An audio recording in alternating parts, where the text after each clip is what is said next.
And so I'm really excited about our talk today that power differentials are part of every aspect of our lives. It'd be wonderful if we could all be equal, but we live in a society where that is continually undermined by power dynamics. And in kink, we bring in power dynamics in really fun, sexy ways, but there are ways that our world and society sometimes will undermine people. And often that is done in ways that are not overtly expressed or understood. And so we're going to be talking about sex. We're going to be talking about relationships today. We're going to get into really fun and juicy topics. But we're also going to be looking at how we can bring the kink understanding, kink dialogue to potentially help the world in relation to social justice. And so I want to just call attention to a couple of things, which are potentially some of those power differentials that exist in the world. So some of those are age, bodily, cognitive ability, class and money, experience, fame, fashionableness, gender, physical presence, race and ethnicity, seniority, sexual orientation, social standing, visual aesthetic, citizenship, and past incarceration. And as we talk, we will bring in many other things as we go through that. And so I just want to give a quick introduction for why I personally invited these three folks to be amazing panelists today. And then I'm going to ask them to introduce themselves. And so I'm thrilled to start with Slave Girl J, who is in life service to Sir Daddy Don. And I personally spent over a decade in non-consensual and rather negative service before I started stepping into the dominant side of my life. And it was so wonderful to meet Slave Girl J and learn about the loving and supportive and nurturing life that they have had literally since childhood within the DS community and the MS community. And it has been so wonderful to see them blossom and grow into an amazing community leader, educator, I like to think friend, and a deeply heart-rooted slave girl. So thank you. Lee, who, I don't know, you might giggle at this, but I sometimes think of as my wiser brother from another mother. I have been reaching out to you continually ever since we met, I don't know, 15, 20 years ago. And you were instructive in the creation of both the ritual and the hand-passing vows that were part of my marriage to my former trans kitten. And thank you for that on a personal level. And then also for being the one who created the rope art scene in Portland that is now thriving so very much. And your foundation was the beginning of that. And Midori, you are just spectacular as a teacher and a mentor. And you you have such an amazing intelligence and introspection to yourself that you then can take really complicated ideas and boil them down in a way that everyone in the room can understand. And I can be quite academic, and so I am so thrilled that you're able to bring your voice today to be able to share. So with that quick introduction, I would like for each of you to introduce yourselves. And so, Midori, are you feeling good with your audio video? Would you like to go first with self-introduction? Okay, can you hear me? Yes. Okay, great. Hi, everyone, and hi, thanks for having me. Now, first, I want to explain why I'm doing this in a car. California's on fire, and I have had to change my travel plans rather rapidly, and my situation's been developing and changing by the hour. And since I was out of state and I have the only car for my family, I'm slowly changing my plan and making my way towards California, which meant where I was going to be situated and, nice hair and makeup and good background and lighting, is now parked outside of a Starbucks in Colorado as I slowly head to California. So please excuse the background. I'm sorry. Today I'm going to be addressing, because the discussion of consent power dynamic, power differential in human relationships, society, etc. It's such a vast topic. I am going to at least there's coffee. Yeah. Starbucks is not coffee, excuse me. I, I have my standards. Okay. And yeah, and that's like part of the service things that I request from people is like beverage with standards. Anyhow, I digress. I'm going to be talking about pretty much everything from the lens of kink, being a pervert, and DS scenes and DS relationship dynamics. And then y'all can figure out how it applies to y'all's life. Okay, passing the baton. Ding. Here we go. Jay, would you care to go next? Absolutely. So I'm Slave Girl J. I was raised by queer, poly, kinky, POC parents who are still quite active in the leather community. So I've known of all kinds of dynamics and power differentials and ways of being, from what is palatable to like a 5-year-old all the way up to where I am now as a 30-year-old. So I have known of all these different things and have come into my own as someone in the community. Clearly, I feel like there is no other way for me to be but to be kinky. So let's see. I first offered service to my master, Sir Daddy Dawn, 8 years ago, and we have developed from friends to mentor mentee to service training to master slave. We are International Master Slave 2017 and Northwest Master Slave 2016. We normally live in a semi-truck together, so take your dynamic, past, present, or future, and put it in your bathroom. That's the kind of space you have, and you can't really leave it unless you want to stop the truck and take some breaks. We joke that our 1 year in a truck is like 7 years in a relationship out in the world, like dog years, sort of. So we've been together a long time. That helps us with our communication, it helps us with deepening in our dynamic, and it helped us with our title holding experience and community service opportunities. I'm sure through answering the questions, you'll learn a lot more about me, but that's me in a nutshell. And I also, real quick before you guys, I also wanted to draw attention to NorCal Resist, which is a nonprofit organization that Sir Daddy Don and Slave Girl J are donating their portion of today too. And so I put a link for that in the chat. Lee? Oh, Lee, you're muted. Go me. Hi, welcome everyone. My name is Lee Harrington, and I'm a sexuality and spirituality and all kinds of other things educator and author. Oh, fantastic. Thank you, Fredrick. And I have been delighted to be part of the public kink community since the late 90s. And before that, I was in semi-consensual / non-consensual based on some of the things that we're going to be talking about today. Authority transfer and power exchange relationships.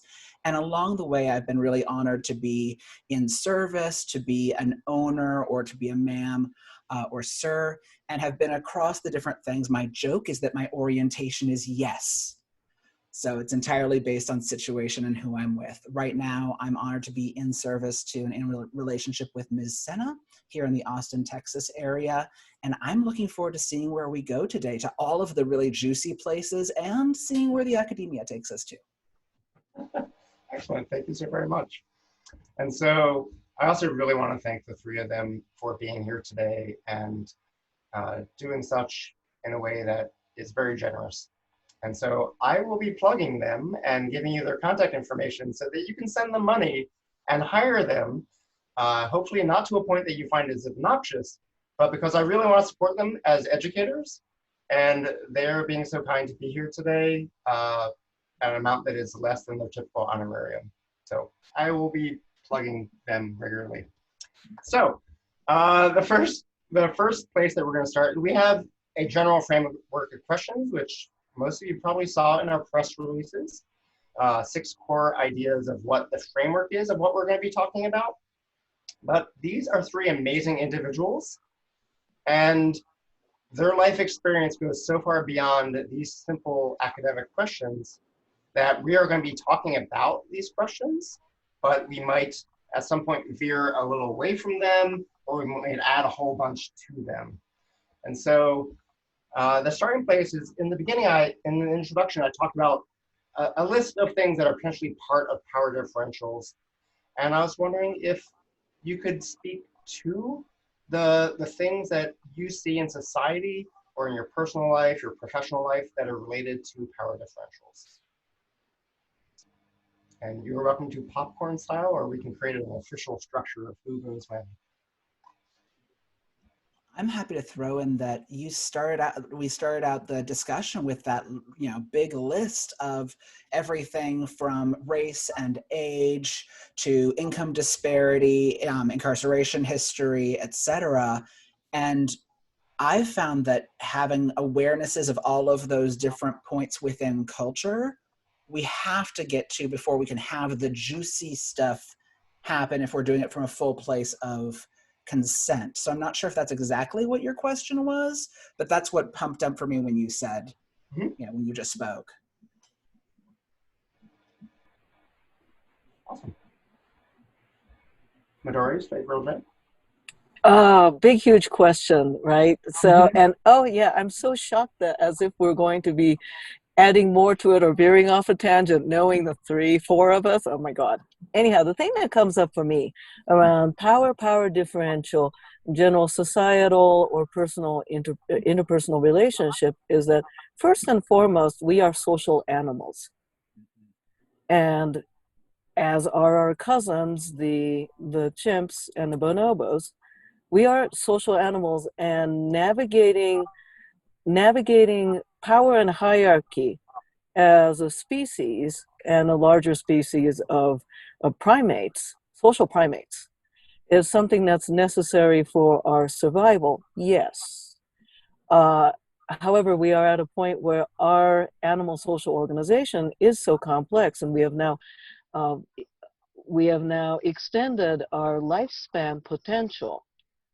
So, and with the ability to think about how we choose to structure, because I do not think that, okay, there's a tendency for discussion to think of power as a bad thing. Power is neutral.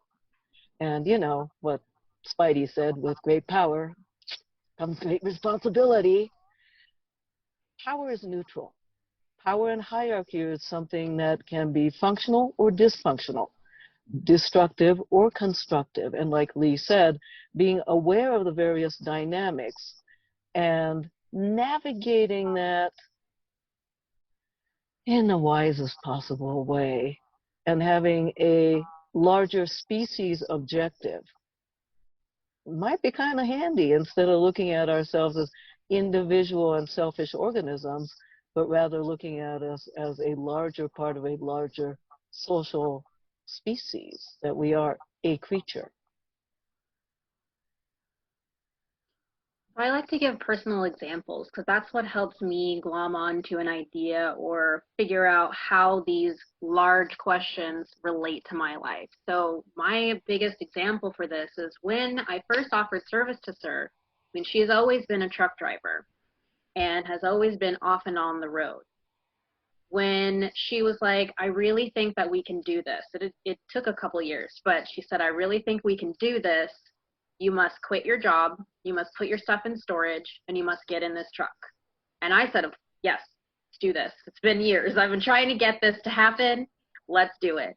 Well, you can say, come into my world, have me take care of you, have me purchase things you need, etc., and so forth. But what does it really look like when I, as a person who had 2-3 jobs at a time for most of my life and had always lived by herself, and was a strong, opinionated social being, come into this tiny micro universe of just us in the truck, where it's your domain, it is your sense of power.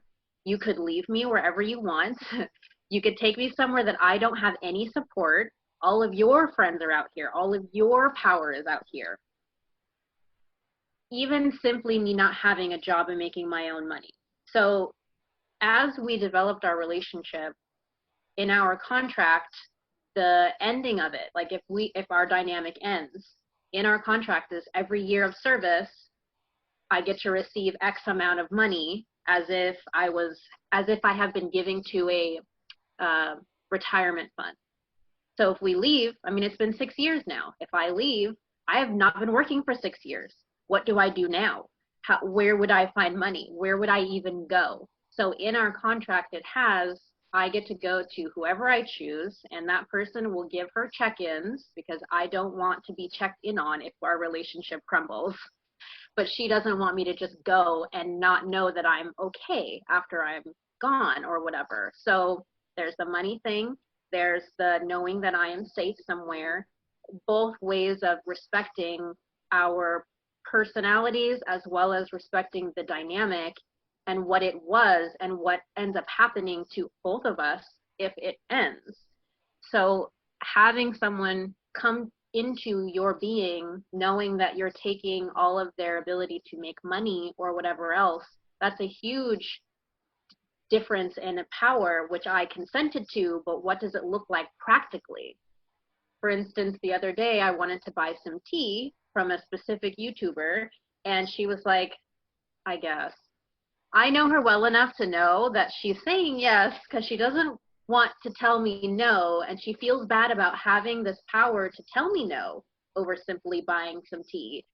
But I know her well enough to go, okay, sir, can we talk about the way that you gave me permission without really giving me permission? So from her instance, she feels bad for having that kind of power sometimes and will react by just saying yes when she doesn't really want to say yes. And I know that I have to do the asking in the first place.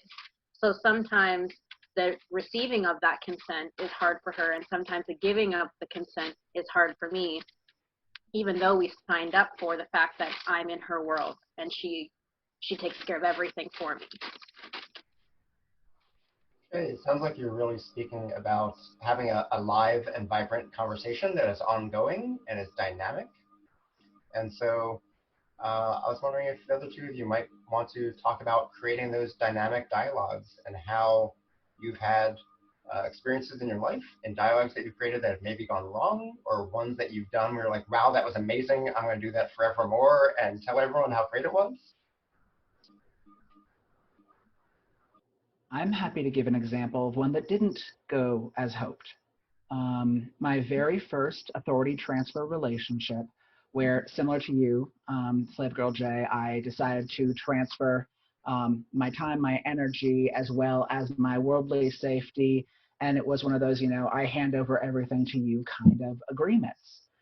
And this was before I was 18 years old. And he was somebody he was also underage, but had learned from somebody who was overage. There's a whole lot of things there about, age and coercion and that kind of thing. It is not that I encourage such behaviors, and NAMBLA is not an organization I support, but it was part of the history of my experience. And so during it, we were doing like the whole, I hand you everything. And until I found a public kink community, I had no idea of the construct of a safe word.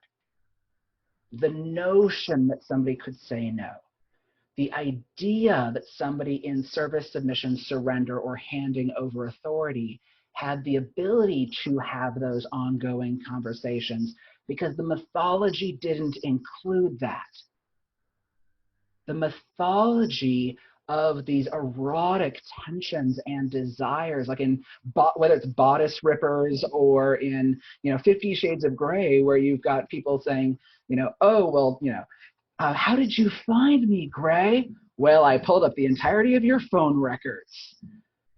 Yeah, that's not creepy at all, that's what we're getting our information and our ideas from. I didn't have those concepts. And so I look back at some of the behaviors from back then. There was not as Planned Parenthood's notion of FRIES being the acronym for consent. There was no enthusiasm. And if folks aren't familiar with the FRIES model, it's that consent is freely given. There was no coercion, right? That it's revocable. At any point, I can say, hey, that thing I agreed to, I'm reconsidering it and I need to pull that back. That it is informed. that I knew what I was getting into, and the answer was that I wasn't fully informed. I thought I had some ideas, but not in application. E being enthusiastic, which is not yay, exclamation points, isn't that so great? It's the difference between what you just brought up, Slave Girl J, which is the difference between yes, order the tea, and okay, order the tea. And specific is the S, which is can you, do you agree to do this doesn't mean you agreed to do that, which in the classic concept of sexual assault is I agreed to have sex with you last weekend doesn't mean I agreed to have it with you this weekend. Comes up in conversations, say, at college campuses on a regular basis. And I didn't have those things, but I also didn't know. And so it becomes that concept looking backwards. Was I having a situation involving rape and sexual assault and non-consensual whatevers? Or was I an individual that didn't have knowledge and learned lessons because of it? How do we write our own histories around these things? And my hope is if there's people who are listening who've had things that weren't consensual is to also have some compassion for yourself. Because that's one of the things I've worked on the last 20 plus years is this notion of I was a person who didn't know, right? And so that notion, I think, of having awareness around what you've learned from it and all that stuff has been a thing that I look as the silver lining from a situation that was not truly consensual. What about for you, Midori? So active conversations and also looking at how hierarchical relationships have been modeled in our past, because that's what I'm hearing from Slave Girl J and Lee. I remember in some of my earlier days of hanging out in kink, I would hear from, somebody would approach me about wanting ownership relationship and that they wanted to turn everything over to me. And my response was like, what? Oh God, no. So when I was a little kid, and I'd be watching like kids shows and there would be the evil villain who wanted to rule the world. I thought they were nuts. Like, oh, hell no. However, I did have consented upon hierarchical relationships and opted in hierarchical relationships, which is what I often call it, modeled to me as a child.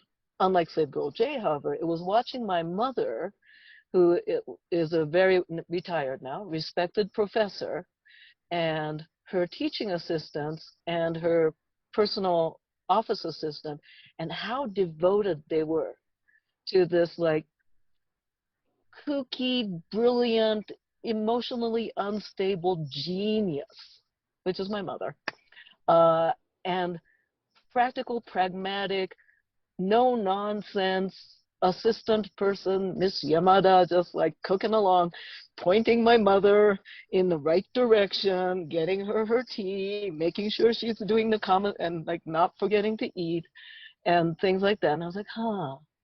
And I watched that and that sank in. And I was in the military for a while, U.S. Army. And I was a young officer, and the respect that I realized that if I gave the senior NCO the respect and said, like you were saying, I am ignorant. I got bar on my shoulder. That doesn't mean anything. Hey, Sarge, help me out here. And in being in the military, I am in service to a larger objective. And studying leadership in that any of these NCOs at any moment could either bop me on the head or frag me if I'm an ass, or they can help me make the mission possible. And ultimately, the mission is not about me. Now, back to that conversation of will you own me? And I was like, oh, no. And I found that in the kink and leather community, there's so much of the ownership binary kind of romantic model, that the fiction as well as the reality didn't fit with me. And what I realized is I like building a team. I like building a team in which I am building a team of experts. It's the agents of shield, and I want to find all these amazing powered people that I learned to manage to create an objective, and some of them are going to be like Agent May and really close to me. Yeah, so I love being in service myself to a larger mission, and those in service to me are also part of making that mission possible. They are given, I will have the ultimate authority in terms of decision making, but they also have the authority to say, ma'am, that is a dumbass decision, ma'am. And I can concur it's a dumbass decision and still go with it, or not. So I tend to base mine on mission-centric and me in service to a non-human cause. So there I am. I think from that, I'm also, using the military model or using the service model or using the slavehood / objectification model or object property model. There are a lot of different types of power dynamics out there. So are we talking about the guru and the acolyte, right? Which is very different than the NCO and the grunt and all of the stages in between? Or are we talking about the prized possession, whether it's a horse or whether you're a violin, and I am the one who owns you and is able to control and craft you? Or is there something out of devotion and love and affection? And I think sometimes knowing which of these types of things we're having helps create the nuance of the conversation. I love getting, in one of my classes as well, I love getting people to, instead of looking inward into our own subculture models, to look at, as you were just pointing out, hierarchical relational models in history as well as greater society, and looking at the role of consent, power, responsibility. So whether it's the guru, whether it is the military model, and if it's a military model, I hope it's the same unit as opposed to a POW and captor. And what I find interesting is that in playing DS scenes, that which is confrontational and destructive is hot. But if you base relationship on, say, like, Guantanamo Bay, problem. Hot in a scene, not hot for relationship.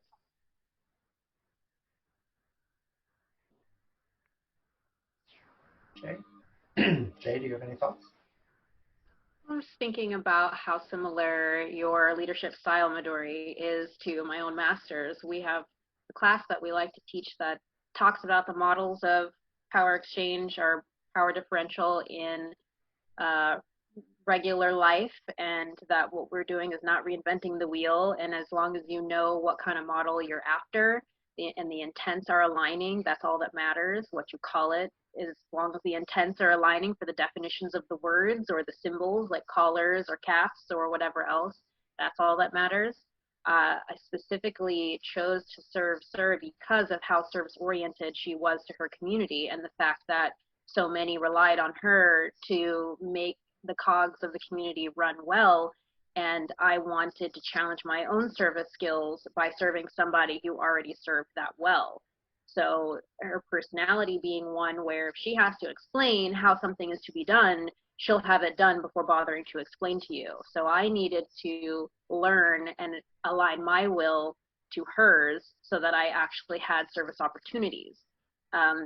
Add into that the fact that she as well serves something that is not herself, but is not another person. Her higher powers are her guidance.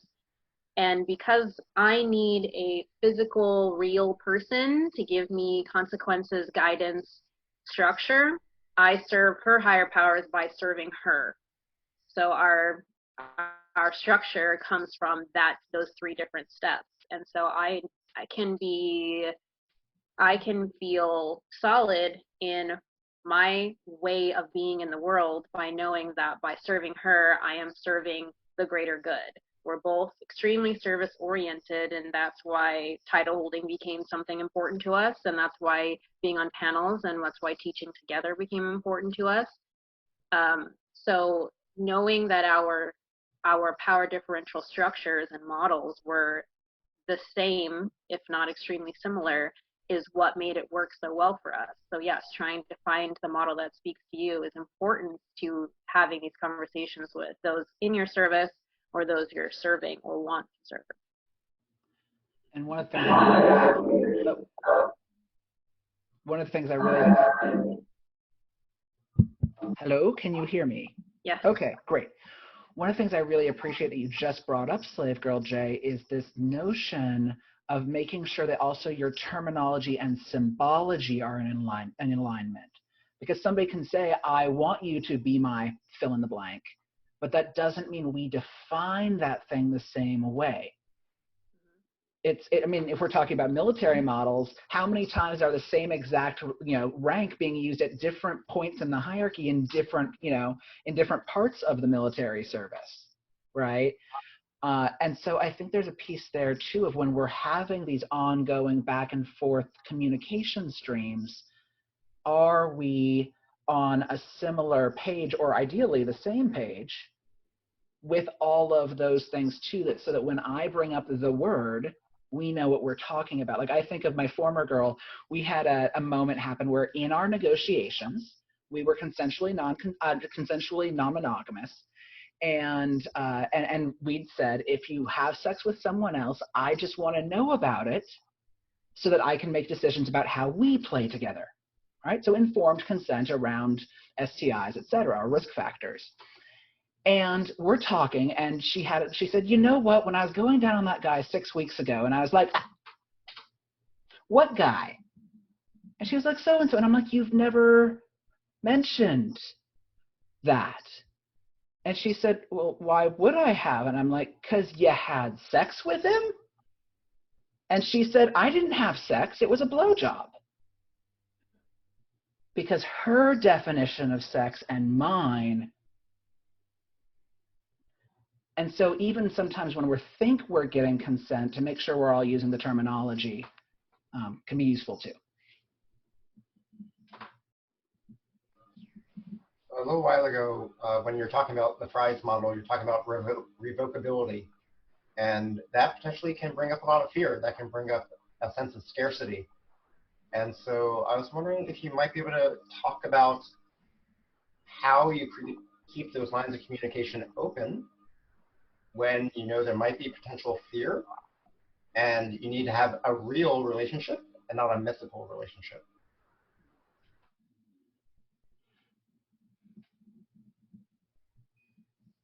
So one of my examples for this is in the beginning of learning how to communicate with each other, 12 inches apart all day, every day. We had several iterations of what it looked like to bring up conversations and essentially renegotiating all kinds of things because, Sir likes to make jokes that when she first thought about bringing a slave into the truck, it was going to be her and me in 5-point restraints swinging from the truck naked, which 2 thumbs up. I'm all for that. However, it is not practical. And if she wants me to run out and be able to do things, she has to pull me down from the restraints. I have to get dressed and all of these, it takes too long, right? So while that can happen in very fun instances, it's not going to be the norm. And that came along with several other ways of having fun with the dynamic without recognizing that that wasn't sustainable. Fantasies are great, but they're meant for short term. So when it came to talking to each other, we were both coming from places of hurt in past relationships that needed to be communicated, that needed to be evaluated, that needed to be put into terms that both of us could understand. So if we're having these conversations and one word, sentence, thoughts, even a raised voice kind of thing, what does that do to you with your old triggers and your old stuff, and how can we merge them so that we can actually communicate effectively? Well, it took several ways of deciding how can I fully express what is going on for me and how can she fully express what's going on for her without it constantly being combative or explosive or whatever else, while we're still in this teeny, teeny, tiny space where there's no doors to slam, there's no ways to get that frustration out other than at each other, more or less. So it started with journaling, but then I would leave my journal on the dash and she would read it first thing in the morning and then feel like all of my emotions were still in whatever I was journaling. And I would wake up later on going, I thought we were over that. I wrote my feelings. I just needed you to read them. Why are you upset now? And missing the mark on each other. So it took several times, but now that we've had so many years of communicating and having so much time to do it, just all the time, we could say whatever, whenever. If we have something that's really important to say, I have a specific pillow or specific place to kneel. And when she is ready to discuss with me whatever is going on, she can approach me at that pillow, knowing that I am on that pillow in the mindset that we're going to discuss something, and it won't be a you did this, you did that. It's me going, I'm ready to express what's going on. I really do need to talk about it, but you as the master still have the authority and the power to come to me when you are ready and you are in the right mindset for that.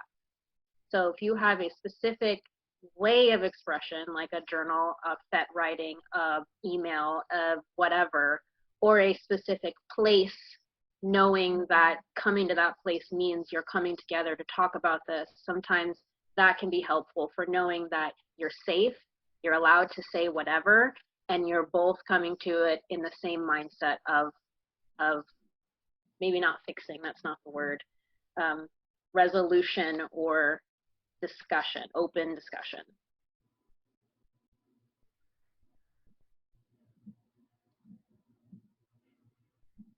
So for me, I'm a big believer that if I acquire something, I want to know all of its features and how to use it in all of the possible ways, right? That works with computers, that works with, cute toys, whatever it is, right? I want to learn all of the things.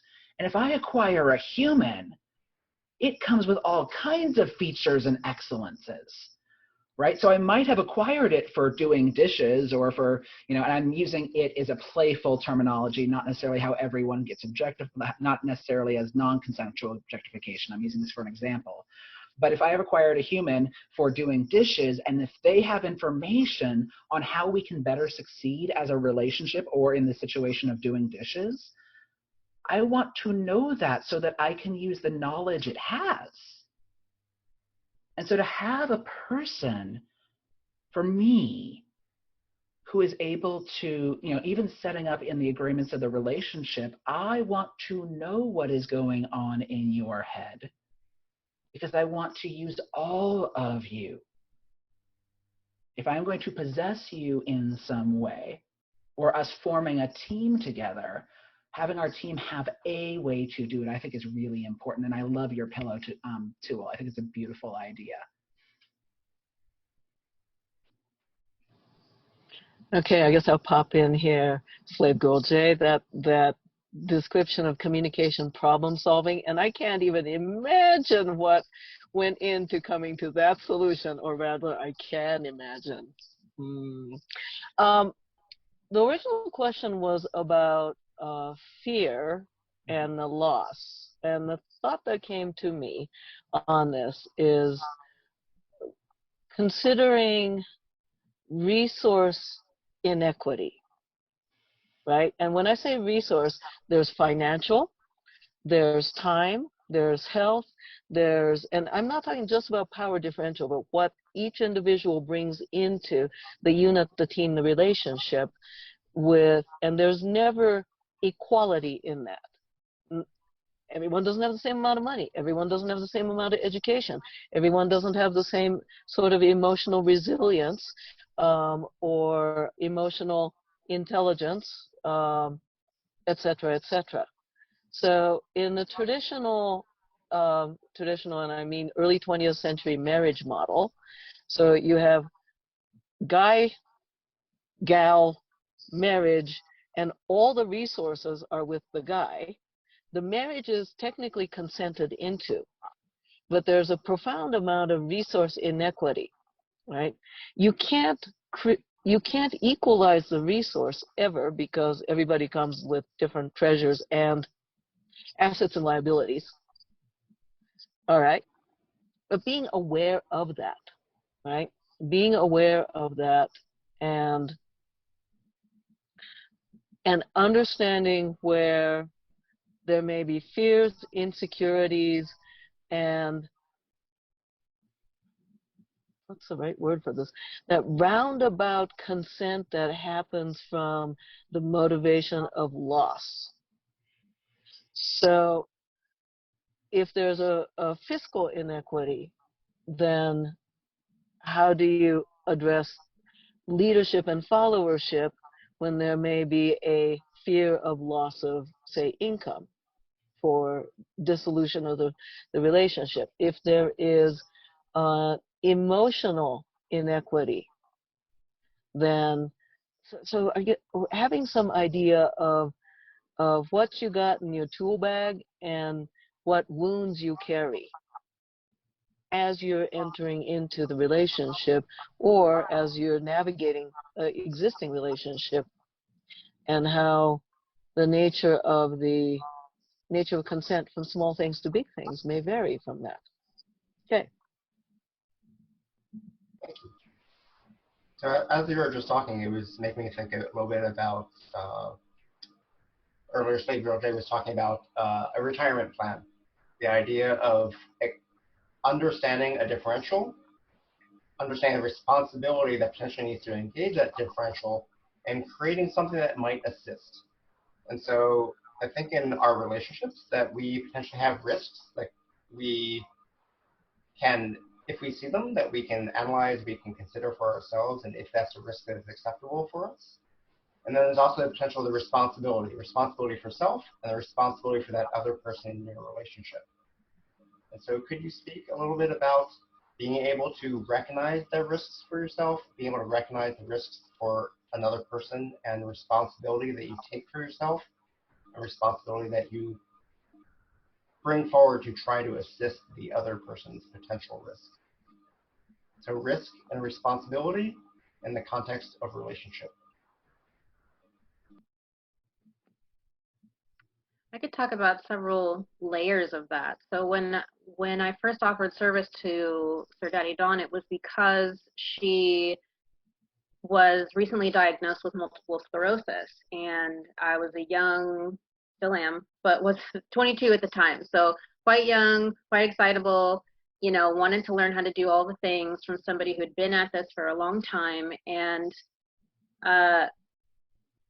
she wasn't quite willing to rely on somebody that she wasn't sure would really be around for the long run. So she really put me through my paces. That's why it took a few years for us to go from friends to mentor mentee to training to what it is now. We had to build the trust with each other that, one, I knew how to help her with her different symptoms. Because multiple sclerosis doesn't have a reason for being, it doesn't have a clear timeline for what it will do to your body. There's different versions of it. They don't know specifically what version she has and still don't. There's all different ways that it can come out of her body. And so I had to learn over time what stress does to her, what heat does to her, what she actually will accept as a mode of service. She still will not accept, please go eat something, sir, if she hasn't been eating. It's normally, I will offer it. She says, no, I'm fine. I will offer it a little bit later. No, I'm fine. I will make something knowing she will eat half of it. That's how that service comes to be. It took years to really know how to be a slave who was also a caregiver and who eventually turned into lover, partner, etc. So there's a lot of layers to the way that our service existed as a team. But you also take into account now that she's a truck driver. She relies on me heavily for making sure she can stay on the road safely. She does all the driving. I do all the everything else. So when she does offer me to someone else, for instance, now I'm in Texas, stationary. But she spent months without me and realized in those months how much she really needed me with her. And so it was frightening for her in some instances to know that she relied on me so much. Was it her giving me all this power? You could think of it that way, but that's not really what it was. It was my service. It was me as a tool in her toolbox. It was me as a necessity for her life. Was she okay with me being a necessity for her health and her life like this? She had to come to terms with that, but it was a change in perspective rather than believing it was me having so much power, more that I was a tool for her to use. On the flip side, because I offered service when she was diagnosed with MS, and we built our relationship on top of that specific service, when I was diagnosed with cancer 2 years ago, I hit the wall with my own health. I went from extremely healthy, never had even my tonsils out. I got my wisdom teeth out with her a few years back. That was it. To suddenly having an emergency surgery and coming out of that surgery, being a cancer survivor, having chemo, having all of these things now affect my life. Was I going to be able to serve her and her MS when I'm going through my own stuff? If I can't, what does that mean for us? So sometimes when you hang your relationship on specific acts of service, that comes with its own decision making. What happens if that act of service is gone or temporarily suspended or whatever else? It can be very difficult to have those conversations and come out of them feeling like yourself or without feeling like you're letting your other person down in one form or another. I know a lot of dominants have agency over their people's money and housing and whatever else. What if you lose your job? A lot of us have in these times of COVID and social distancing and things. It's sometimes you can't think of everything. We certainly didn't think about that. The weekend before, we were talking about the poly family, and I was asking, what if all of you go? And next weekend, what if I go? We had no idea, didn't even think about it. And now that it was put in front of our face, we have. So I think my end thing with that is, if you haven't thought of everything, don't worry, you never will. But you can come through it through more conversation and clear, open communication.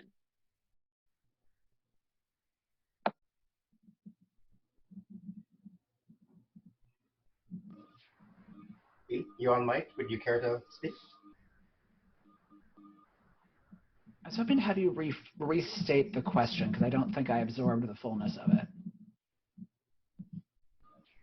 I was asking about risk and responsibility in personal relationship. And so Midori was joking about the Spider-Man idea of that, you know, great responsibility comes with power. But basically, you're an individual, and you potentially want to have a wonderful, joyous life. And there are some risks that you might be willing to take on, and then there are other things that you might not be comfortable with today, other things you might not be comfortable with tomorrow. The second part is, in relationship with another person, that potentially there might be risks that you are aware that you are asking them to take on, or you're aware of that maybe they're not aware of. And then responsibility might come into play. It might not, but it might come into play in how you ask for them to approach that risk, and how you ask for them to consider those things, and how you support them. So basically, how you as an individual and how you, in a relationship with another, engage the potential of risk, the acceptance of that, and then the responsibility for self and the responsibility for another in relationship to that risk. Does that make some more sense? I believe so. Okay. So you talked about health a little bit, or a fair amount actually, s.girl J, and thank you for sharing that story. I have a couple of friends of mine who over the years have had people die while in power exchange dynamics or authority transfers, different forms. And if we talk about the idea of risks, that's one out there that doesn't get thought about a lot, right? Is what is the plan when one of us is gone? Perhaps we have a plan for if the relationship ends through a breakup, but what is the plan if one person goes, and on both sides that applies? And just like people in the world at large don't like talking about death, it is one of the risks that happens in living, is that we die. And so to me, that's one of, like, once I started thinking about those kinds of questions and having those kinds of conversations of starting at that point, working back with the notions of risks felt less daunting. So if I talk about the potential of end of life or severe illness for both or either partner, now asking questions about, how do we feel about the risks of choosing to go to this party or not? Those things become such minute pieces by being open to talk about those kinds of risks. I don't know if that answers the piece, but that's what comes up for me. What about for you, Midori, though? Oh, what was that? No, go ahead. Let's see. Big question. Oh my goodness. Okay. What comes up for me in digesting this is the risk of vulnerability. Risk of vulnerability, because whether one is in the lead or the follow, there's the wanting to show up with the best possible. So when moments of emotional vulnerability or mental illness, or just, look, it's COVID. The world is falling apart. My state is on fire. And people, as individual who likes to be on the lead side, there is the mythical idea that I am going to have grit, perseverance, and a steady, calm leadership hand. No, there are times that I'm going to fall apart and cry like a puddle of goo. And can I do this with this person? And I still respect myself, but can they respect me? And will I be able to respect them or respect me, myself, and my reactions when they have a fall apart? Because it's going to happen. There's going to be a moment where we're going to snap at each other, or just the head is too foggy because there's an asteroid headed to us. There is an asteroid headed to us. Oh my God. So the risk of, will I be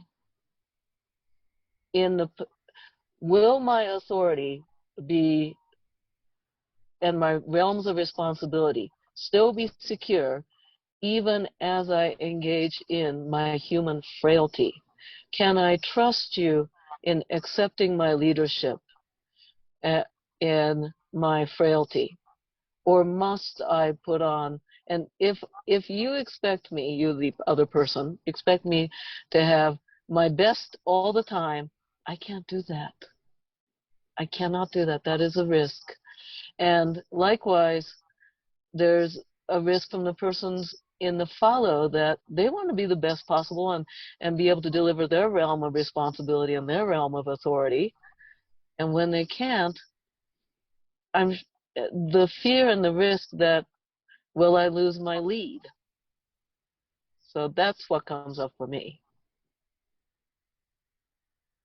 Thank you. And And I so, would throw on a quick piece on that, because the idea of, will my lead stop, wanting to follow me, or vice versa? Will I also still believe I have the capacity to be a lead if I fall off my own pedestal? So yeah. thank you. And so, big picture, we are about an hour in, and so it is my general intention to bring two more topics forward. But I also want you to be able to give some attention and thought to if there's anything burning pressing for you, to be able to bring it forward. And we're basically going to focus on the three of you speaking for the next half an hour. and then really open up for questions and answers for people. So people, please put your questions into the chat, and Leah will be curating those and compiling them to then ask the panelists those questions. So as we were just speaking about death or sickness or not being able to be the leader at all times, it makes me think of the potential fluidity within hierarchies. And so like myself, I'm basically a wolf, but one day out of every few months, I essentially need to be a puppy and curl up on someone's lap and have my hair pet. Like the world just, it gets overwhelming and I can't be the wolf all the time. And so I was wondering if you could speak about that, if you could speak about perhaps the roles that you might typically have within the larger picture of you as an individual in relationship. Does that make sense? Fluidity in how you identify? Is that what you're asking? So, Slave Girl J, you definitely identify as a slave girl, and you have a master, but you were talking about bringing food and caring, and also potential health implications and things that could come up, in which case you might need to take more of a lead role in needing to provide that care, which I'm thinking of as sort of having fluidity that goes beyond the mythology of what one is as a slave or what one is as a master. And so curious about unpacking the fluidity and the reality of being in a hierarchical relationship versus that mythology. So Sir's lifestyle name is Sir Daddy Don. She chose, Daddy Don has been her for a very long time. She's been daddy to community. She's been daddy to lots of kids over her 30 years. She started out as a boy, so there is a boy side of her that she likes to talk about. Her boy always serves femmes, and when she found me, her boy service side was able to be filled by serving me as her master. Now that might sound very convoluted to some, but it works for her mentality and the way that our relationship is structured. As well as me being a caregiver, the way that I caregive is from the place of a slave. So like my example was earlier, instead of saying, "Sir, eat dinner," it's always, "Sir, it is 6 o'clock. Would you like some food?" "No, I'm fine." "All right, sir." Few minutes later, "Sir, we have this to be made for dinner. Would you like that?" "I'm fine now, girl." "Okay." And then I make something I know she enjoys, and she'll end up eating half, if not all of it. And that was my whole point in the first place. So it's about the approach and not about the thing. The thing exists all by itself, but the power or the perspective in which it's given is the difference in the two things. So with her having her daddy and her boy side, the way that they're expressed are still through the lens of being my master. When I'm feeling quite sick or upset is when I really call her daddy. But those are very rare moments, and most of it happened in the few months of chemo and everything that happened 2 years ago about this time. And that shifted our relationship in the sense that when I call her sir, she has expectations for being able to ask lots of things from me, servicey things from me. When we were in that space of healing and cancer and all of this, and the daddy, me asking for daddy was coming out, her mentality shifted ever so slightly, but they meant the same. We both knew what those words meant and what kind of role was coming with them. So we all have different layers of us, but the way that they're expressed is what matters.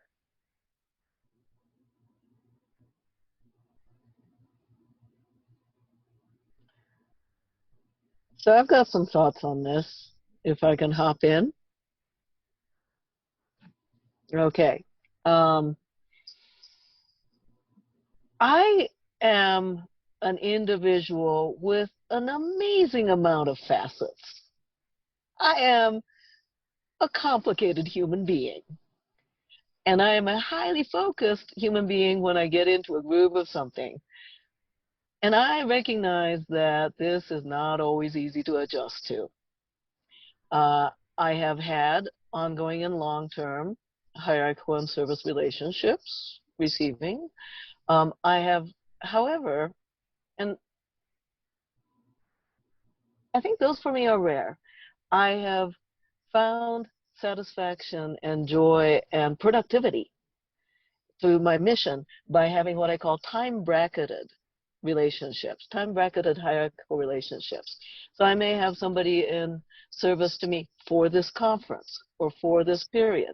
There are a few special people in my life that those time bracketed relationships also have an undercurrent of an ongoing, but with different stages of responsibility. Why do I thrive in my leadership in time bracketed relationships?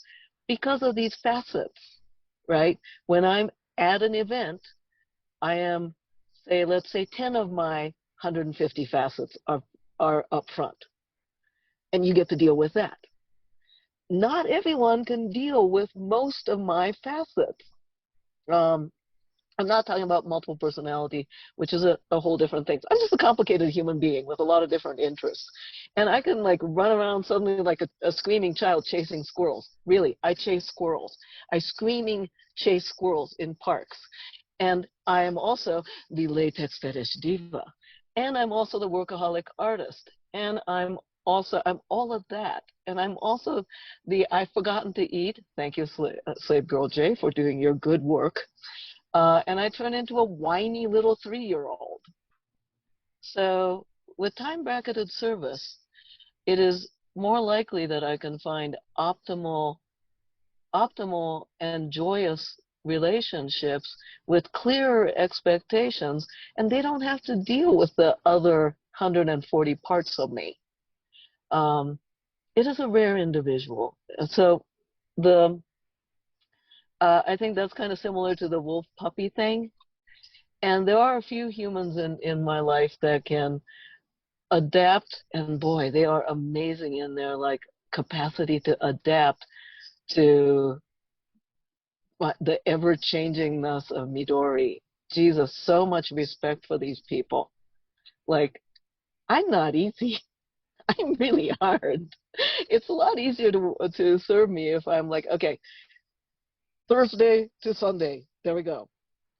Well done, soldier. Now go about your way, be responsible for yourself, and I'm going to go over here and cry. So there it is for me.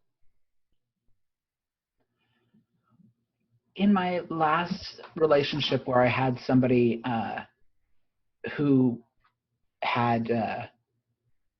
I had some form of authority over, one of the ways we set it up as our primary relationship, we had, like yourself, Midori, you bring up, we had multiple facets, right, to our dynamic. But one of our primary ones was as the idea of lord and lady, that I was the lord of the house, but she was the lady of the house. And anytime the lord was unavailable, which for me usually meant dealing with physical or emotional health issues, when anytime that the Lord was not available, the lady of the house had the ability and capacity and expectation that she could run everything. And that was part of the discussions and agreements. And on top of that, that no one shall disrespect the lady of the house, because that is just as much as disrespecting the Lord of the house. And so for us, that vulnerability for me, which was really hard to say up front, I have a mental health history, and I have a seizure history, and I have this is part of what I dance with. Is this someone that you can actually provide service to? Is this in your wheelhouse? Not that I am worse than or less than, but is this something that you can truly offer? You were talking before, Slave Girl J, about the idea of having to take years to build trust. That was part of our thing too, was can you actually buckle in for this? Because it will not always be shiny. And so for me, I think that was a really useful thing to be able to do, was to set a piece of our relationship to be something where her explicit empowerment was written into the agreement, as compared to another part of our relationship, which was daddy and princess. And you know what? Princess ruling the house would not have been a healthy choice. We would have ended up with lots of glitter and butterflies, but that's, as compared to Lady of the House, who was written into that facet, this is how we shall do the thing. Awesome. Thank you so very much. So, just for fun, I'm going to give you door number 1 and door number 2. Theoretically, we're going to do both, but see if there's one that you want to do first. Door number 1 is the hot and sexy of hierarchical relationships. Door number 2 is the social justice and us being part of a social species within hierarchical relationships and the world. Any particular one you want to do first? Apples and oranges. What the heck? All right, we've got one solid for door A. I'm good with door number 1, and we'll see if we wrap around together. I like hot and sexy, yes. Okay, door number 1 is pretty simple. How do you bring the hot and sexiness into your hierarchical relationships and into your life as a whole? Hot and sexy. Okay. Let's see. Because Sir has all the money. Yes. Because I think Midori didn't hear the question. So, how do you bring hot and sexiness into your hierarchical relationships, both and in a personal way, and also potentially the rest of your life, whether that's professional or other things outside of maybe your bedroom?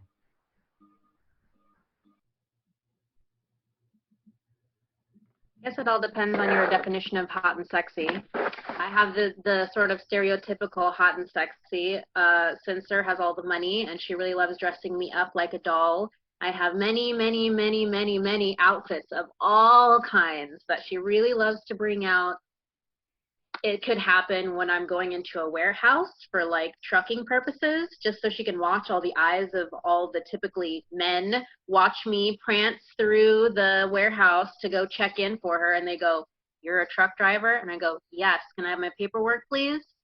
Those kinds of situations are hot and sexy for her, especially when we're walking through a truck stop and they look at us and they see that it's a 23-year age gap and they go, gotta be daughter daddy, daughter mother, daughter something, and they go, "Oh, that's cute," and because I'm normally bouncing, bubbling, glittering all over the place.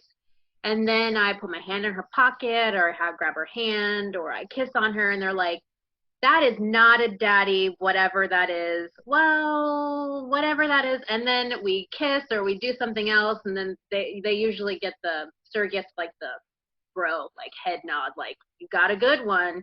She loves that. That's hot and sexy for her. The less stereotypical version of that is she finds it very hot and sexy to have tamed a lion, so to speak. I have a very powerful personality, and I do the damn thing when I'm asked to do the damn thing.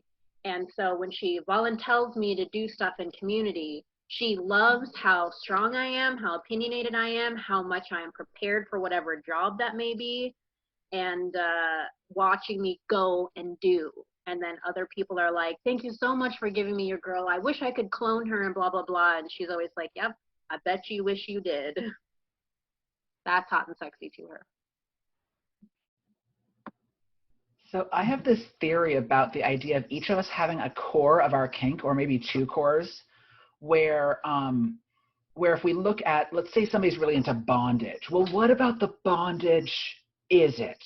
Right? Is it about control? Is it about suffering? Is it about the idea of being fully present? Is it about the idea of being able to check out? Is it about the idea of trust? Right? And so for me, if we're in these sorts of relationships, what about it does that? And Slave Girl J, I hear you talking about your daddy, and all three of those stories involve being proud, right? Involved the idea both of the "I have this thing" and the, pride that you get, all of those kinds of concepts, right? It keeps feeding back to some of these same notions. And I don't know if that's actually her core or not, but that's what I hear from the outside, right? And so for me, once I figure out which one it is, So for me, one of my core ones in my authority exchange in any direction is the idea of control over someone's original plan. All right, the idea that I can go in and hack it in some way. So this applies in bondage, right? Like I want to have someone control me as if I were a puppet or being used in some way under their vision, or vice versa. And so this applies to my various authority exchange relationships too. So when we're looking at how each of us, right, all of you home in your various living rooms or whatnot, or cars, for the people who are around the world, to me, it's look at why are you drawn to this thing? And then find the types of sexy that wrap into that. Is it about intelligence? Is it about creativity? And then find the things wrapped around that concept. That would be my thought. Because yeah, as you said, Slave Girl J, everybody's hot and sexy is a little bit different. Oh, we want to know all about your hot and sexy though. So this isn't about everyone, just you. My specific one? Oh, okay. For me, as somebody who that idea of control and possession and overthrow of original vision and all of that kind of stuff, one of my big ones is the idea not of saying no to someone, but if somebody comes to me and says, I would like to do this for you, sir, is to say in turn, you will do it in this way. Well, that's not the smartest way to do it. And I'm like, yes, but it is the way you will do it for me.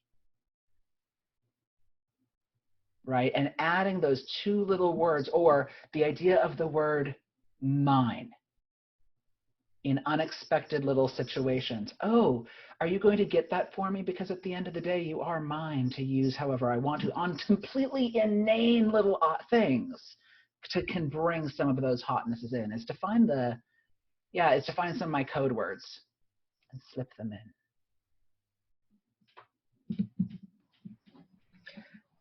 Question from the chat. How was consent created around the hot? Oh, I'm sorry, Midori, go ahead. Yeah, I was just chewing on the sexiness of all of this, and I absolutely agree with Slave Girl J and Lee that sexy is hot and sexy is a loaded term, right? And it's so very different. So when I'm initially approached about somebody serving me, and I tend not to approach people because I think serving me is really boring. And being in a team with me for people who think of hot and sexy in a more generally socially accepted way of thinking hot and sexy, it's really boring. I'm a workaholic, and that scope, even if it's time bracketed or ongoing service to my bigger mission, is I am in probably my most boring. I am like obsessively working, I'm planning, I'm doing this. There's like no play in the kind of way that one thinks of BDSM play. So serving me is really boring. So it has to be somebody who's really into the idea of a bigger goal. So then I'm thinking about and riffing off of Lee's idea of what's underneath it all. See, and then there are my scenes that have power differentials, right? And yeah, I resonate with the for me idea, but it's so my scenes are so my shadow side, because the relational dynamic, relationship of a hierarchical relationship with me is essentially almost monastic in that it's not necessarily sexy, it's not play, it's not, you're not going to see rope coming out and all that, sorry, unless I'm putting up a tent, which I'll be doing later. And I have no one to help me. You know who I'm talking to. I know you're watching. Anyhow, so what's sexy in both scene as well as relationship is that somebody bothers to problem solve for me. So in a scene, if I'm doing something like terrible and awful, like I'm going to slap you with a squid, which I do, which cheek will you choose to turn? Will you suffer for me? Will you let my inner darkness and demon a place to play on your body? That's a form of devotion for me. And that's a tiny part of my life, very tiny, right? On the other hand, a handsome outfit to wear that is visually pleasing for me and represents my aesthetics. Will you help me problem solve this thing in a way that was more brilliant than I could have ever figured out? That is for me. So I'm liking the for me thing, Lee. I'm totally going to be like more conscious of that. All right, so that's my hot and sexy. So I'm going to challenge you to make door number 2 also hot and sexy. So, Midori, earlier you were talking about the idea of us being part of a social species, and how can we basically, as leaders, and because the three of you definitely are educators, and you tour the country and the planet maybe after COVID again, and as educators and as leaders in the community, but you also seem to, I would believe that all three of you are very passionate about social justice. And Midori, like I believe that you very specifically are very passionate about feminism. And so how, in a very hot and sexy way, do you engage those passions as a community leader? Oh, I don't actually know I'm a community leader. I just do my thing. I'm walking that way, and if you want to walk with me, you can, but you don't have to. So I'm not a community leader. I can, I have cats for fun, so I have to be used to not leading. Anyhow, so being a feminist and being a humanist and egalitarian, throw in secular into that too, and that there's something in my gut that seeks, I'm an egalitarian, and yet I am profoundly selfish. I am absolutely self-centered. And even my serving a bigger mission of empowering women through Forte Femme or whatever it is I do, I am a selfish creature. So how do I square that? How do I square that as a feminist? I am also feminist and a granddaughter of the suffragette. And yet I am also prone to the sexist bias of this greater culture that I internalize. When I am in those scenes where I am stepping into my shadow and my darkness of being the monstrosity that I am I engaging in the feminist deconstruction of the masculine entity, right? So I have actually done scenes where I am fury. I am feminine fury. Or am I just being a selfish 3-year-old that wants to slap you with a squid? Because I want to watch you hurt. And how not nice of me that I actually just want to pull your pigtail just for fun because I like you. And it's gotten easier over time, but it's a lifelong thing. How much of this is I'm expressing my feminist empowerment, or how much of it is I'm just a selfish 3-year-old?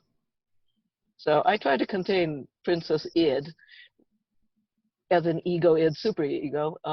My Princess Id in my playtime, and I love people who can play with my Princess Id, or my soul-sucking succubus avenging angel of doom, whichever. It's a hard balance, and I think I always struggle on it. And yet, if any other second wave feminist comes at me that what I'm doing is wrong, I will go toe to toe, my high heel toe against their Birkenstock any minute.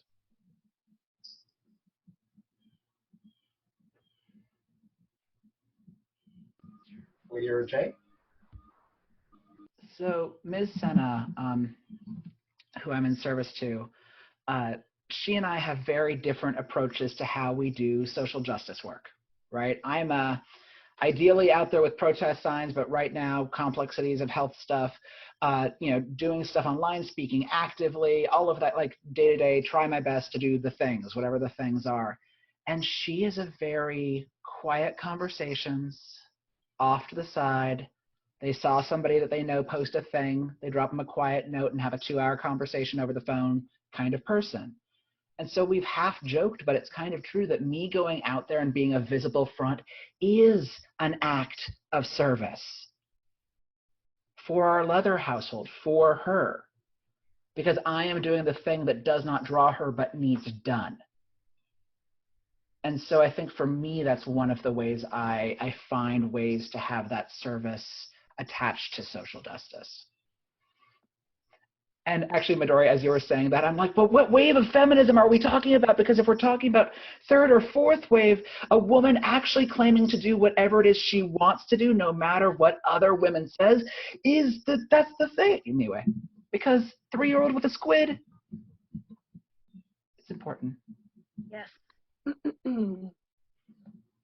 I don't think there's much sexier than coming to terms with who you are and what you love and all of this, and also helping, by existing in that space, also helping other people find who they are and what they believe in. And so specifically for me, finding ways to express my own feelings about being slave and my own feelings about being POC and female and young and whatever other labels people, whatever other boxes people put on me or around me or whatever else, when I'm just existing in the world and expressing my own self in its my most authentic way, when people come back to me privately and say, for instance, I have resisted calling myself slave for years. I've had people tell me I am slave. I've had people say that I am or should say or whatever, and I've resisted, but I listened to a keynote you did, and I can't help but be proud of being a slave. I can't help being proud of calling myself slave because of how much I look up to you or how much pride I see in your own way of addressing yourself as slave. How could I do anything but also go, yes, I am too?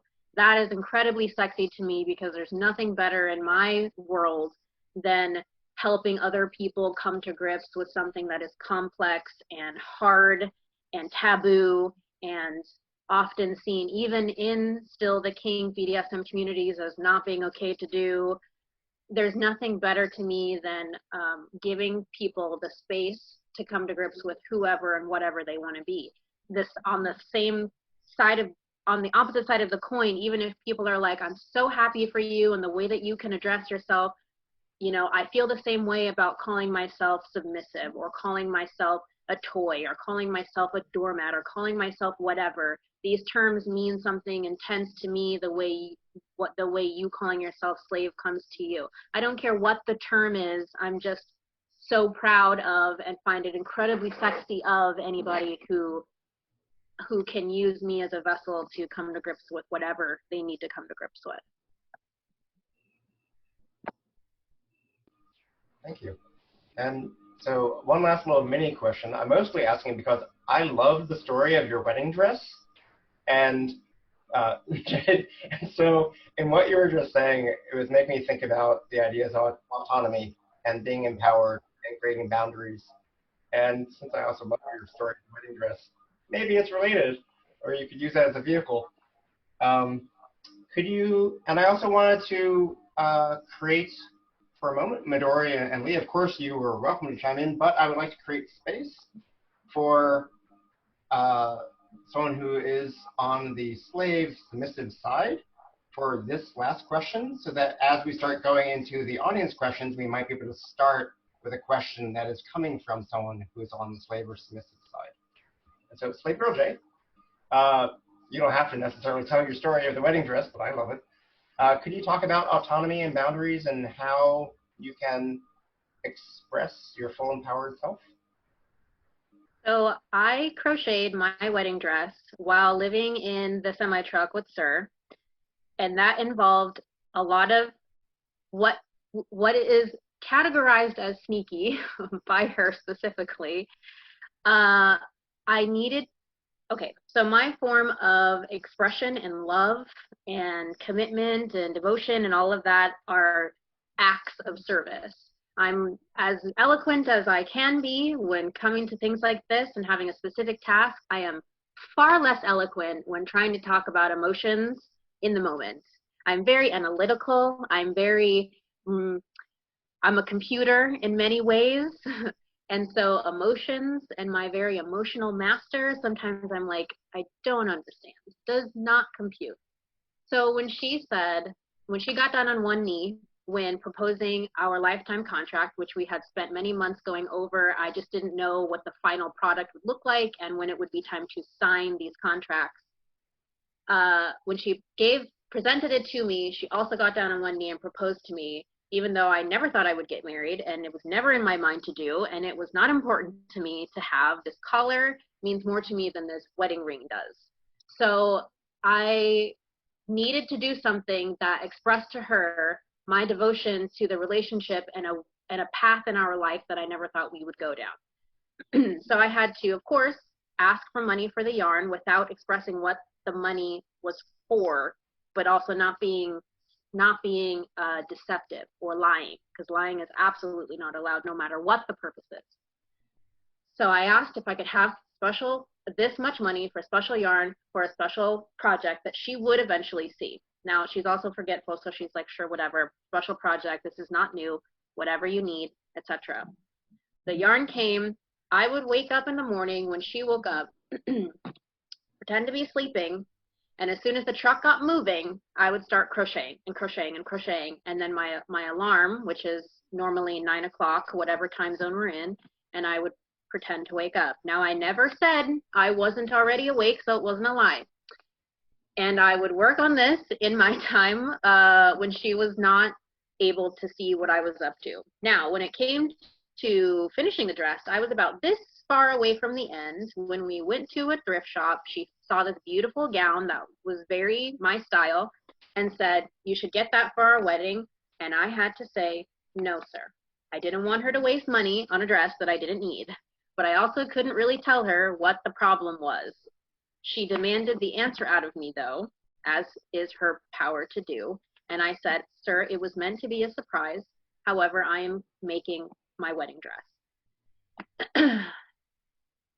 Is that as much of the story as is important to the topic at hand? There's so much more to it. But... Also remembering that the two of you are in a truck together, so it wasn't like you had miles apart while you're doing this. Exactly. And so trying to come to terms with being what felt deceptive but wasn't, because I was never lying, and I had to tell her in the end anyway before the time came for the actual wedding, but that having to be truthful led to her actually planning a wedding, because it was going to be in the court, and I didn't care. She could show up in her shorts and a t-shirt, all she wanted. I was going to be in a dress I made with love and an entire dress, and many swear words quietly in my head because she's right there. But yes, that's how I could navigate being slave and being secretive without feeling like I was giving up my role as a slave.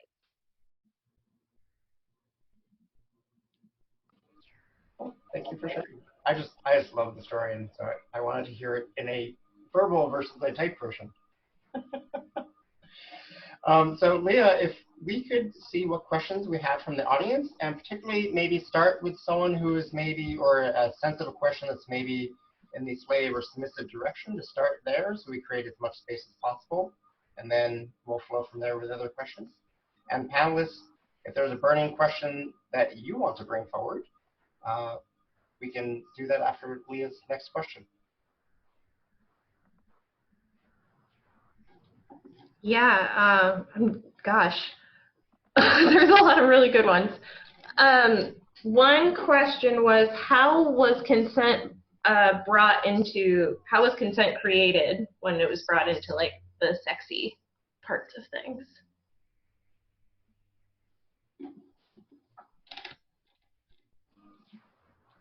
So perhaps how do you make your negotiation sexy? How do you go through your consent process in a way that is really sexy? And there's a lot of, often people think that consent is not sexy. So how do you keep it sexy?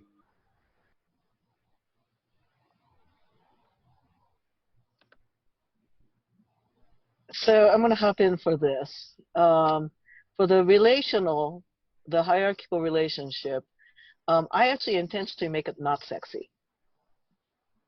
As I mentioned earlier, in that form of service to me, I don't want people to find who are seeking actually play to be applying or conversing with me. So what I initially try to do is lay out all the things I suck at and all of my flaws and my mission, and I spell out that there's probably going to be no play whatsoever. And it's going to be really boring, and this is what it's about. And then you're going to have to try to wake me up in the morning. You have to carry all my shit. I forget to eat. I'm disorganized. I can be absolutely self-absorbed. I lay out all my bad. And then I say, oh, still wanna? Okay. And why?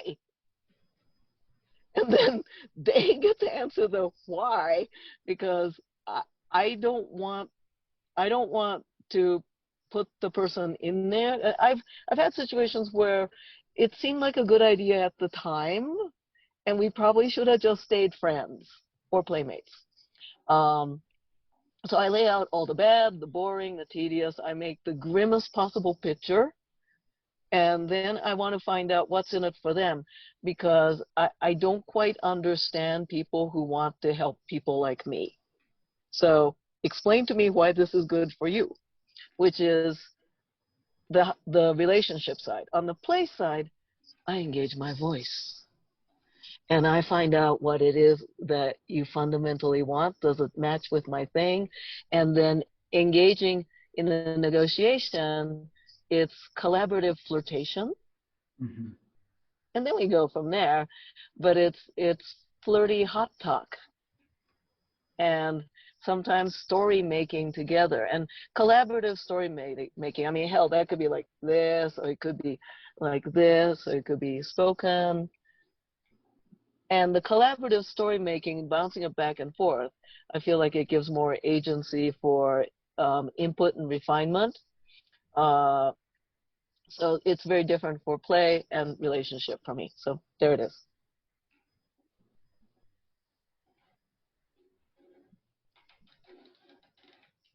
So I'm also a big fan of, for play, right? For play, dirty talking and story making and all of those kinds of things.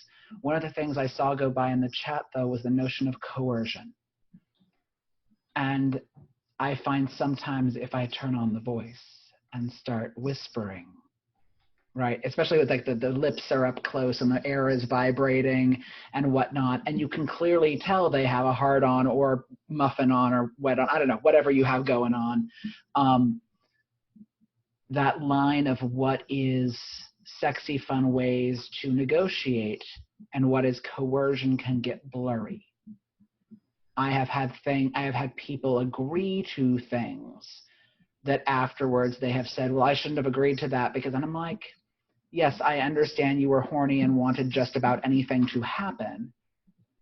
And that's where consent becomes this muddy space sometimes. When it comes to relationships, however, Ms. Senna and I both refer to each other as having Google fetishes. Polyamory is sometimes hard to manage if you don't have everybody's calendars that you can line up in all of the ways and all the different things. But we were long distance for the first 8 months of our relationship, and still don't live together, but we're at least within drivable distance now. And so we did similar to what you're talking about, of laying it all out, but it's like, here is the history, not just of, you know, here's not what just I'm looking for and here's the ugly of me, but also here's the ugly of the last DS relationship I had and how it went wrong. and how the lessons I've learned from it. Because for me, having examples, actually for both of us, having examples of the things that didn't succeed can help me do better next time. So those are some of the things that I do for getting consent. What about you, Slave Girl Jay? Certainly getting consent in all different aspects of a dynamic is not always so sexy. Again, it depends on your version of what is hot and sexy. I find it, again, because my computer mindedness, where more information I have, the better output that I can give you.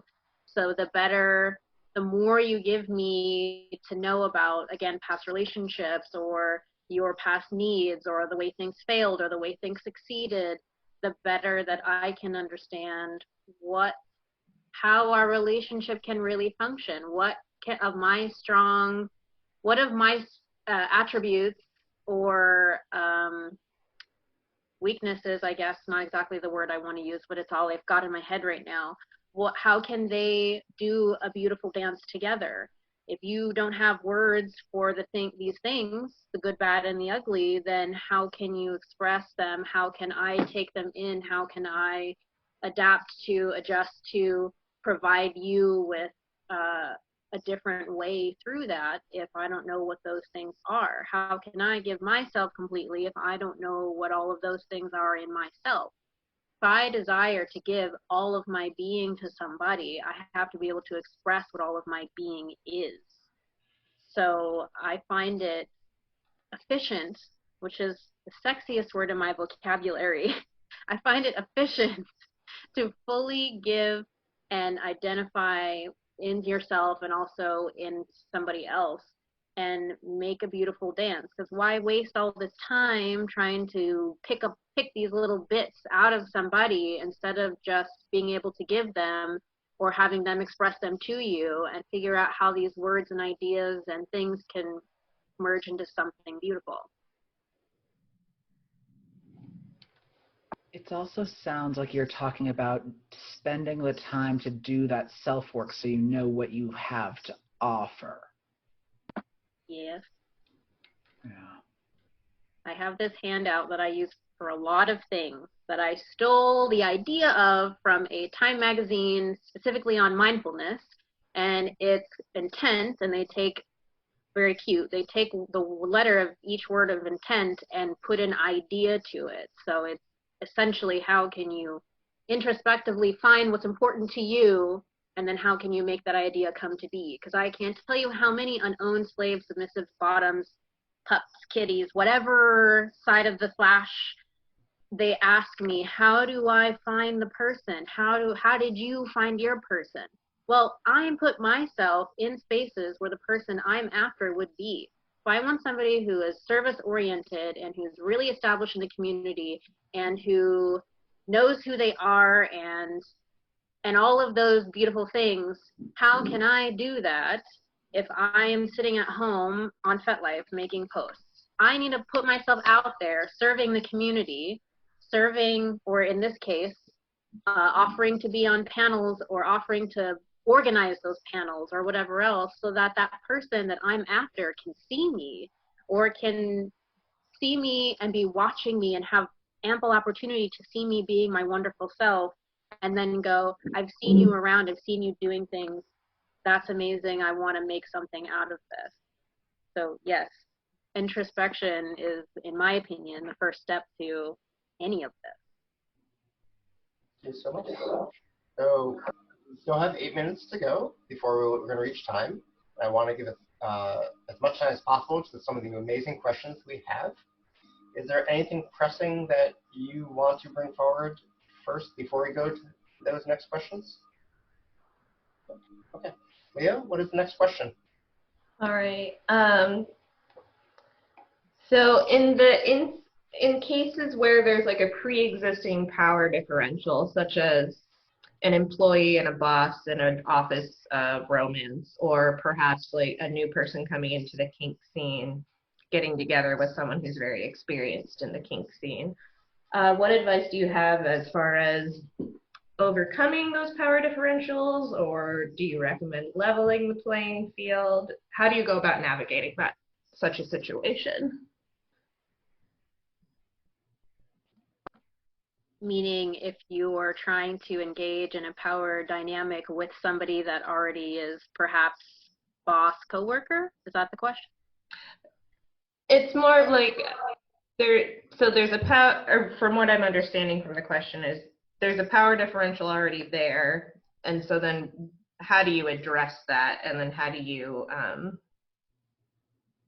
ensure that consent is upheld in those situations when you're first negotiating with that power differential, whether you're entering into a dynamic or not? Yeah, does that make sense? I think it's so different between employer-employee and seeking a hierarchical kink relationship. I'm getting stuck on this. Okay. I think maybe that's the wrong example. I think maybe Yeah. I'm understanding it in that, like when I first brought up, when Sir said, we're going to do this power thing, but you have to quit your job, get in the truck, put your stuff in storage, etc. Is that more? What I'm hearing out of it, and Leah, please let me know, is the idea that one of you has more experience than the other. That's a power differential, and you can never level the playing field on that. We can't change that. It's going to always be there. Or we're of different racial backgrounds or different ways that we present in the world, like whatever it might be, right? We can't level the playing field. So how do we still get consent in those situations where consent is authentic? Is that fair? Yes, that's okay. Exactly. Thank you.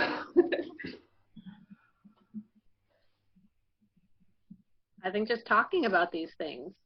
What is the horrible version of this power exchange not being spoken, this power differential not being spoken of? For us, it was the whole not having a job and not having my own money and all of those things. She could literally leave me somewhere anywhere in the country where I am don't have any support. The way that she helped fix that was to make sure that whatever event we were going to, whatever state we were in, whatever, even her network of friends, who could I meet through this network that were my own people, that I had my own relationships with, so that I didn't feel perhaps all alone if we're having a fight or if we're having some tension between us. How do I feel safe knowing that I'm still in her truck, in her world, with no money to my own name, which fed into the way we have in our ending contract. If our relationship ends, she is owed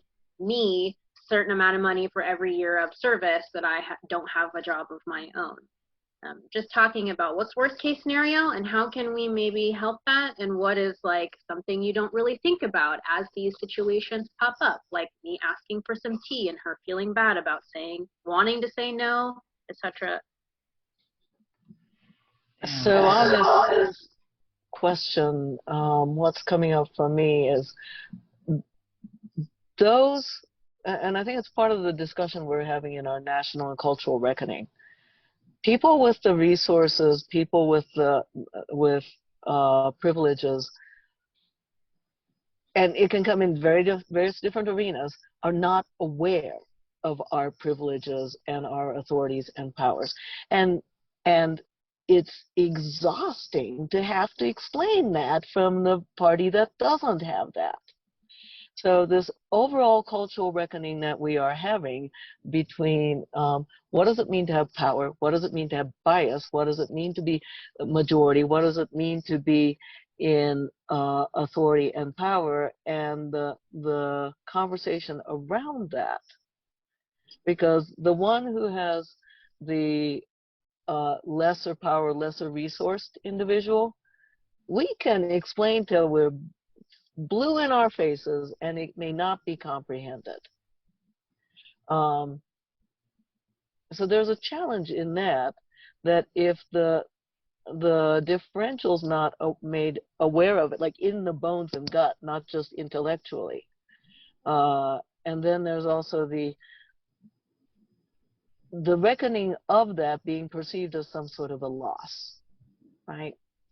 So yeah, absolutely, we need to talk about it, but it's going to be hard when it's not comprehended.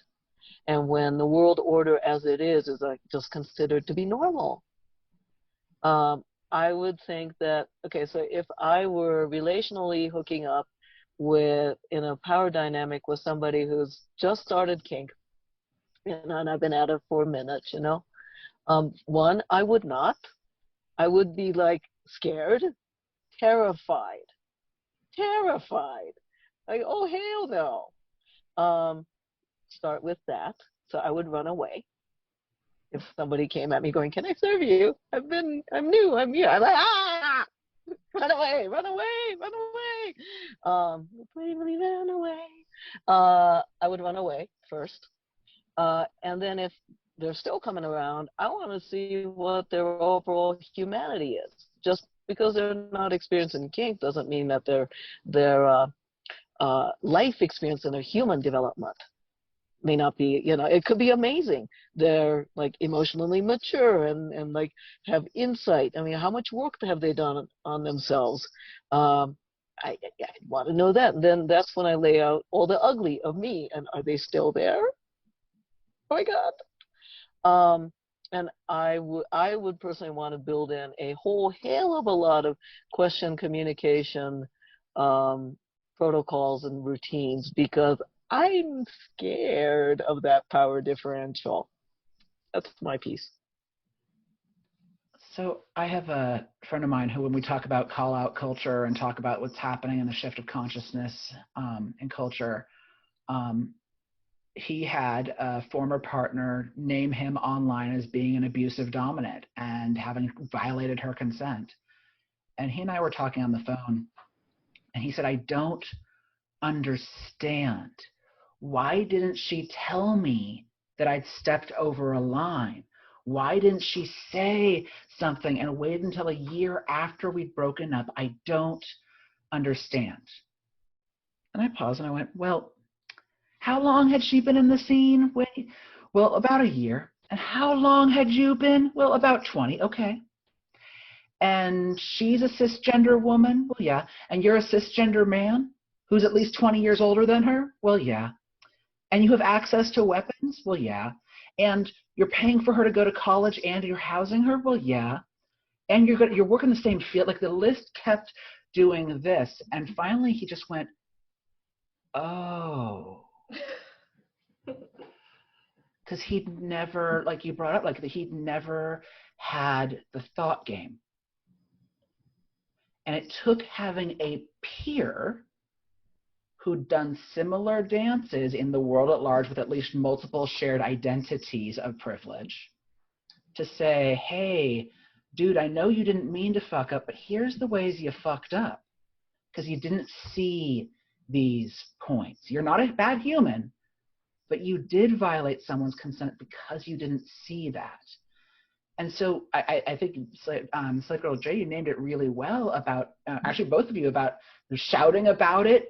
Somebody doesn't necessarily going to hear it, let alone grok it or get it in the skin, right? I think those of us as peers in either direction can do a lot if we're willing to team up and say, hey, I noticed that you're hooking up with somebody who's like been in the scene for less than 2 months. What's attracting about that? Like, tell me more. Are you aware that she's brand new and you've been experienced? And sometimes that's a power difference, right? Like, and playfully weaving that into our peers on any side, I think there's some community work that can happen there. I was really resonating with what you're just saying about the idea of calling out, but I'm also thinking about the idea of calling in. And so in understanding risk and responsibility and understanding if you can see the power differentials, if you're aware of the elephant in the corner of the room, that I see there are two main ways of that. You can call out. You can basically demand that I need this to be addressed, or you can call in, which is, I see this power differential. Are you willing to have a conversation about it? If they say no, you then have a choice in that. Are you done? Is that it? Because they're not going to have the conversation? Or are you going to continue in that relationship and what have you, knowing that they will not address the elephant in the corner of the room?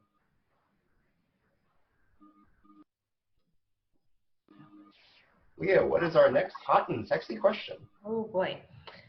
Let's see.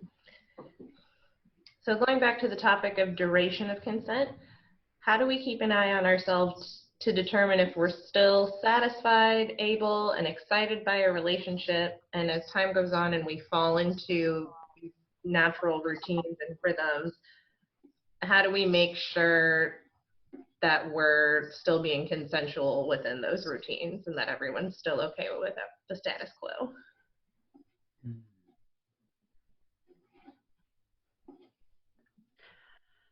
So my boy and I used to, back when we still had a thing, we every 6 months to a year, we had an arrangement that we would sit down over dinner and not necessarily go back to being an egalitarian relationship, but we would stay in our spaces and go over our agreements and say, hey, which of these things have changed by nature of how our habits evolve? And looking at it and being like, we have not done that thing for the last year. Is that still a thing that should be a thing? Or we've been doing this other thing that isn't what we have here. Do we need to revise that? And making it almost a ritual of reexamination, and then usually playing later that night. Like it brought like it brought an engagement into it and also made it kind of romantic and special in a way. So that's one of my things that I've done. It's not as easy for us to have scheduled things because we're around each other all the flippin' time. However, the ability to always be together, if a thought comes into our head, Sir will suddenly go, you know, I was just thinking about this thing, and then we get to talking. She actively has me go out and find writings that speak to me and read them aloud to her, and then we discuss like why that was important to me to bring up to her, and it also always brings about further conversation. Or going to somebody's class, which is easier to do now because most of us are online doing things. We can go to a class and take something from it. Even if we teach that class ourselves in our own way, we can, something from that is going to bring up something new. So we have an ongoing, constant, she uses me as a tool to go out and fish for new ideas, new writing topics, new protocols, new rituals. When we visit people's houses, back when that was a thing, we would take rituals and protocols from those houses because it's like, oh, that way she served coffee was amazing. Or that thing that she had over there, like the pillow. One of our great friends, Master Ice Dog and Slave Raven, who live in North Carolina, they had a pillow that had a beautiful covering on it, and she goes and sits and kneels on that when it's time for them to have reconnection or important conversation. And now that's why I have a kneeling pillow. So, you know, reminding yourselves that you're not reinventing the wheel, that other people are resources for you, that is helpful for us to constantly be refreshed and constantly have conversation. So much.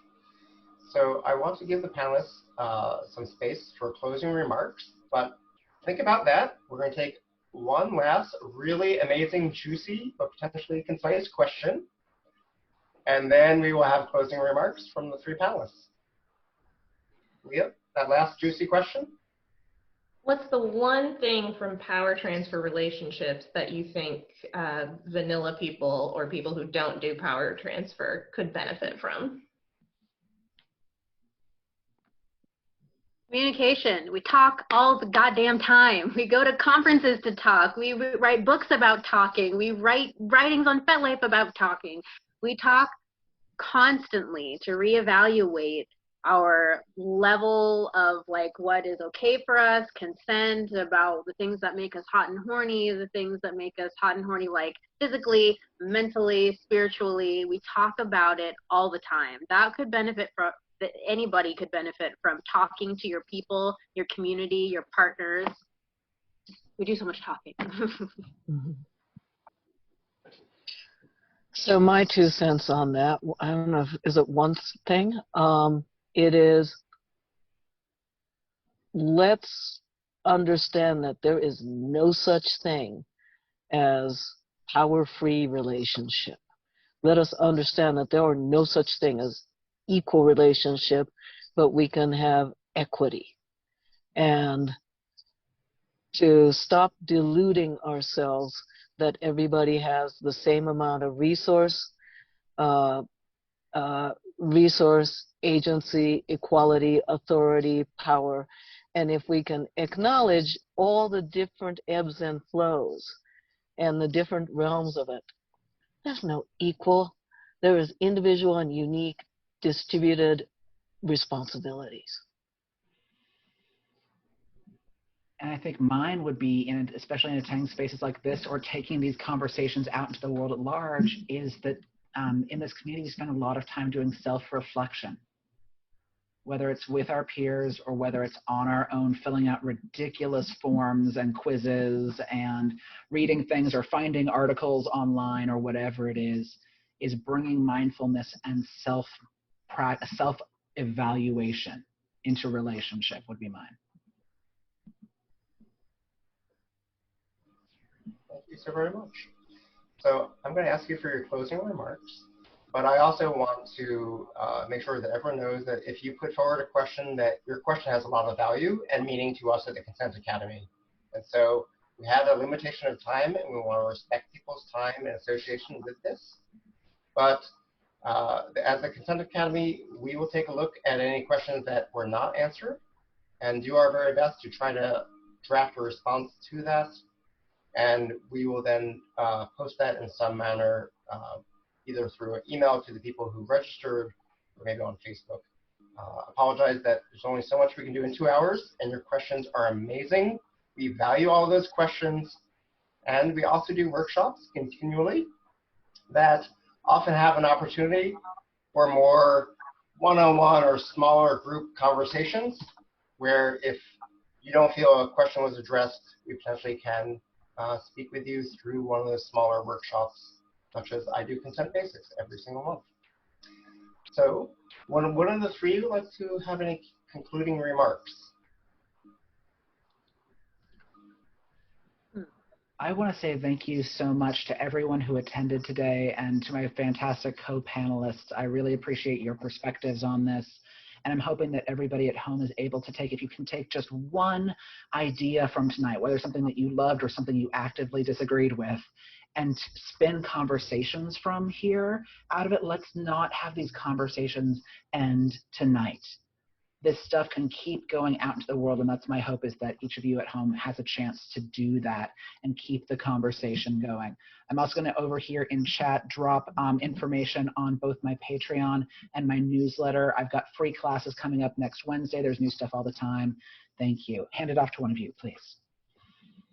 I mirror those sentiments as well. I'm highly contactable. I just want all of you to know that we have all stumbled over the ideas of consent. We've all made mistakes in consent. We've all had mistakes made regarding us.